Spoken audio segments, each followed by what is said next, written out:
பொங்கல் பரிசு தொகுப்புக்கான டோக்கன் விநியோகம் நாளை முதல் தொடங்கும் என்று அறிவிப்பு வெளியாகியிருக்கிறது. அதனை நாம் அண்மை செய்தியாக பார்த்துக் கொண்டிருக்கிறோம்.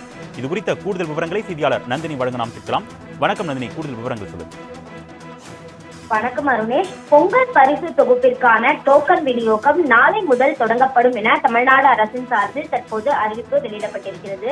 பொங்கல் பரிசு தொகுப்பாக 1 கிலோ பச்சரிசி, 1 கிலோ சர்க்கரை மற்றும் ஒரு முழு கரும்புடன் வழங்கப்படும் என தமிழ்நாடு முதலமைச்சர் அறிவிப்பு வெளியிட்டிருந்தார். பொங்கல் பரிசு தொகுப்பை பொறுத்தவரையில் பச்சரிசி, சர்க்கரை, முழு கரும்பு ஆகியவை அனைத்து குடும்ப அட்டைதாரர்களுக்கும், அதே போன்று 1000 ரூபாய் ரொக்க பணத்தை பொறுத்தவரை பார்த்தோம் என்றால் அரசு அட்டைதாரர்கள் உள்ளிட்டவர்களுக்கு மட்டுமே வழங்கப்படும் எனவும் தெரிவிக்கப்பட்டிருந்தது.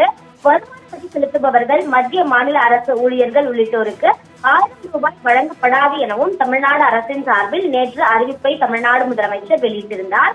இந்த நிலையில்தான் பொங்கல் பரிசு தொகுப்பிற்கான விநியோகத்திற்கான டோக்கன்கள் நாளை முதல் விநியோகம் செய்யப்படும் என தமிழ்நாடு அரசின் சார்பில் தற்போது தகவல் என்பது வெளியாகியிருக்கிறது. வீடு வீடாக சென்று ரேஷன் கடை பணியாளர்கள் டோக்கனை விநியோகம் செய்வார்கள் எனவும் அவர்களுக்கான நாள் மற்றும் நேரம் குறிப்பிடப்பட்டிருக்கும் என்றும் தெரிவிக்கப்பட்டிருக்கிறது.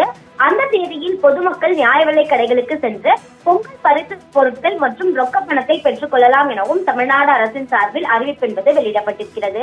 அந்த வகையில்தான் பொங்கல் பரிசு தொகுப்பாக 1 கிலோ பச்சரிசி, சர்க்கரை மற்றும் ஒரு முழு கரும்புடன் குறிப்பிடப்பட்ட நபர்களுக்கு 1000 ரூபாய் ரொக்கமாக வழங்கப்படும் என அறிவிப்பு வெளியிடப்பட்டிருந்த நிலையில் அவர்களுக்கான விநியோகம் நாளை முதல் தொடங்கப்படும் என்ற அறிவிப்பு தற்போது வெளியிடப்பட்டுள்ளது குறிப்பிடத்தக்கது.